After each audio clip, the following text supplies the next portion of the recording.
ये झूठ का पुलंदा है। झूठ बोल रहे हैं जनता से। 10 सालों में इन्होंने 12 साल में इन्होंने कोई काम नहीं करा। और ये जो योजनाएं लाए हैं, अगर ये योजना इनको देनी होती तो 12 साल से इनकी सरकार थी, किसने रोका था इनको देने के लिए। आज इन्होंने पंजाब में जो वादा किए, इन्होंने 2 साल इनकी सरकार को हो गई, पर आज तक 1,000 रुपये महिलाओं के खाते में नहीं दिया। आज लोकसभा चुनाव में फॉर्म भरवाए 1,000 रुपए के, उनको 1,000 रुपए नहीं दिए।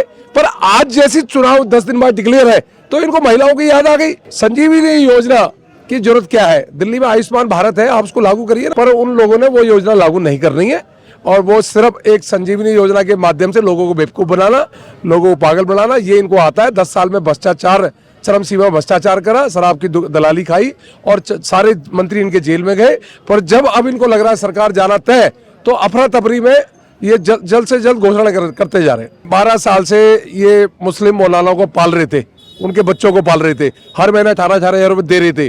और 12 साल से इनको ब्राह्मण को याद नहीं आई, हिंदू पुजारियों की। शिक्षा मॉडल पूरा एक्सपोज हो गया था पटना विधानसभा में, और उनको डर था कि इस बार हार जाएंगे, तो सीट छोड़ के भागे और लोग भगोड़ा घोषित हुए।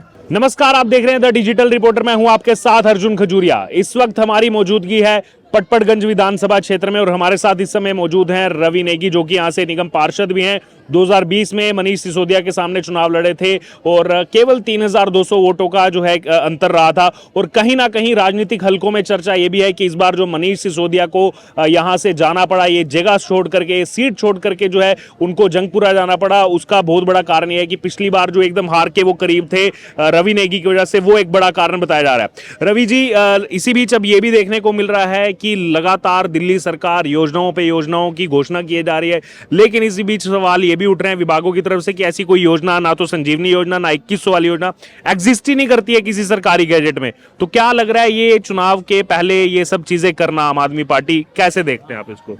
ये झूठ का पुलंदा है। झूठ बोल रहे हैं जनता से। 10 सालों में इन्होंने 12 साल में इन्होंने कोई काम नहीं करा।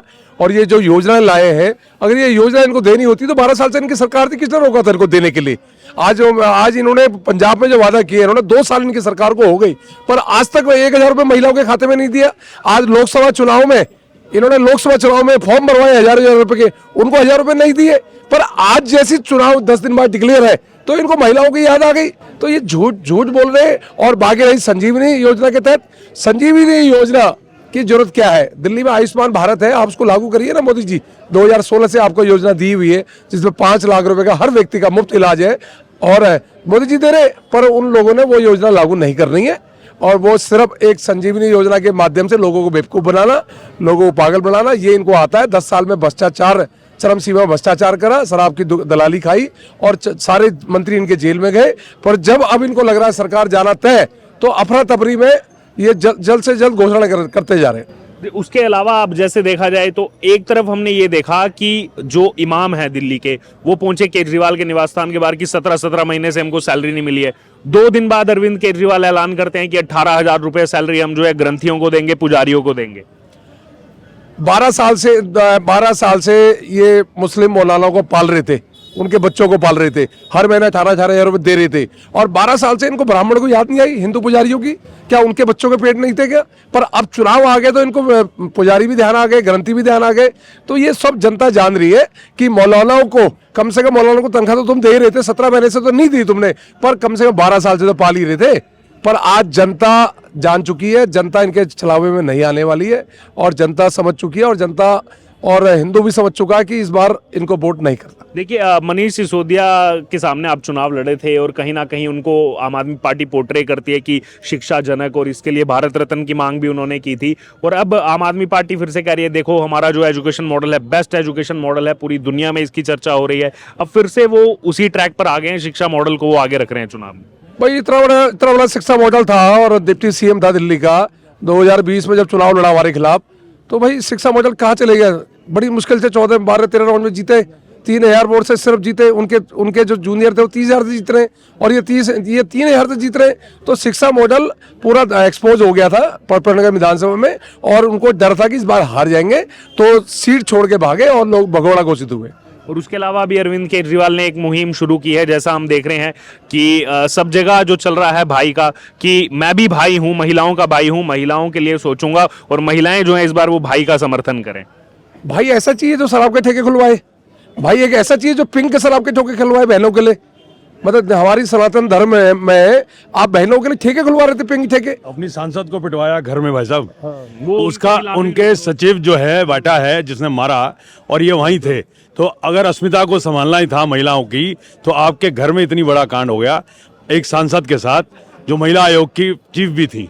तो ये दो मुंहा चेहरा नहीं चलता। अभी आप बात कर रहे थे मौलानाओं की, सिर्फ ये बात तनख्वाह तक नहीं है। मैं आपको बता दूं, इन्होंने उनको बिजली भी सस्ते रेट पे दी हुई है। अभी आपने यूपी में देखा ना कितने मस्जिदों से चोरी हुई है, आप पता कराएं, वहाँ पे बिजली भी सस्ते रेटों पे इन्होंने उनको अलॉट की है। ये दोहरी राजनीति खेलते हैं। मंदिर एक ट्रस्ट चलाता है, और ट्रस्ट को सार्वजनिक का पैसा देना, जनता का पैसा देना एक कानूनन अपराध है जी। उसके अलावा बाकी जो भी यहाँ पर योजनाओं पे योजनाएं, लेकिन ये भी देखने को मिल रहा है कि एग्जिस्ट ही नहीं कर रही हैं। सरकारी गैजेट में योजनाएं है नहीं, लेकिन रजिस्ट्रेशन लोगों से करवाए जा रहे हैं, काउंटर लगाए जा रहे हैं। सर देखिए, आपने देखा होगा दिल्ली सरकार का 71,000 करोड़ का बजट अभी आया था लास्ट, और उसके अंदर 25,000 करोड़ लगेंगे अगर आप हर महिला को देंगे। इनका घोषणा ही गलत है, हर महिला। इन्होंने स्पेसिफिक लोगों को कर रखा है कि जिसकी आय कम है उनको मिलेगा। ये छला है एक तरह का। 25,000 करोड़ का फंड चाहिए, 71,000 करोड़ का बजट है। आप तो IRS रह चुके हैं, इसका क्या तथ्य बनता है? फिर अब इन्होंने आयुष्मान लेके आए, आयुष्मान छोड़ के अपनी संजीवनी लेके आए। वो भी एग्जिस्ट नहीं करती बोल दिया विभाग ने। एग्जिस्ट, आप उसकी फिजिबिलिटी देखिए ना। ये तो IRS रहे हैं, IIT से पढ़े हैं। आपके यहाँ 20 लाख बुजुर्ग हैं जो 60 प्लस के हैं। अगर उसकी आप कैलकुलेशन एवरेज 5 लाख भी लगाएं, मैं कहता हूँ आयुष्मान भारत से ही जोड़ें, और 50% बीमार पड़े, तो आपको 15,000 करोड़ का बजट चाहिए होगा। तो 15,000 का वो, और 25,000 का महिलाओं का, तो मतलब 50% बजट आप इन दो घोषणा में दे सकते हैं। क्या ये फिजिबल है? बिल्कुल फिजिबल नहीं है। ये बिल्कुल जनता को छला जा रहा है। और इस तरह का कोई भी पढ़ा लिखा आदमी क्या, और अब तो दुनिया भी जान चुकी है कि ये जो गंदा पानी, मुफ्त में पानी दे के, मुफ्त में तो जहर दे रहे हैं। जहर तो मुफ्त में दिया जाता है ना जी, वो भी अपने दुश्मन को दिया जाता है। तो जनता इनको दुश्मन मान चुकी है, और ये बदलाव अब इस बार आके रहेगा। जो कार्यक्रम मोदी जी ने आज भी घोषणा करी है, उसे कहते हैं कार्यक्रम। 1673 फ्लैट एक EWS को देना, 75। तो इतना बड़ा स्केल पे काम करना, जब मंशा होती है तभी होता है। जैसे बताया हमारे नेगी साहब ने, इतने टाइम से यहाँ पे वो थे, निगम पार्षद थे, विधायक थे, यहाँ काम क्यों नहीं हुआ? शराब लोग पीते थे यहाँ, रात को पकड़ा इन्होंने, कई ऐसी एक्टिविटियाँ होती थी।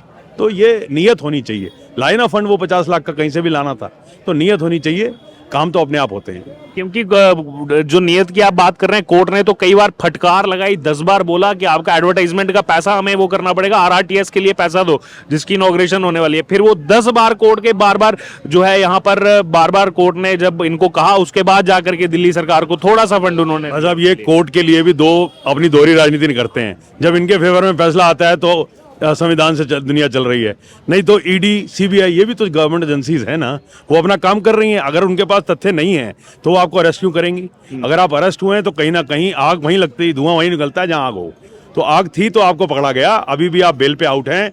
ये इंक्वायरी आगे भी चलेगी, और ये खत्म नहीं हुआ है। और ये दुनिया का जो छलावा आपने दिल्ली के लोगों के साथ किया है, तो शीश महल बनवा के उसमें सोने की प्लेटेड टॉयलेट्स लगवा के, तो ये क्या कर रहे थे आप कोरोना के अंदर? इतना बड़ा छल, ये तो बहुत बड़ा धोखा था दिल्ली की जनता के साथ।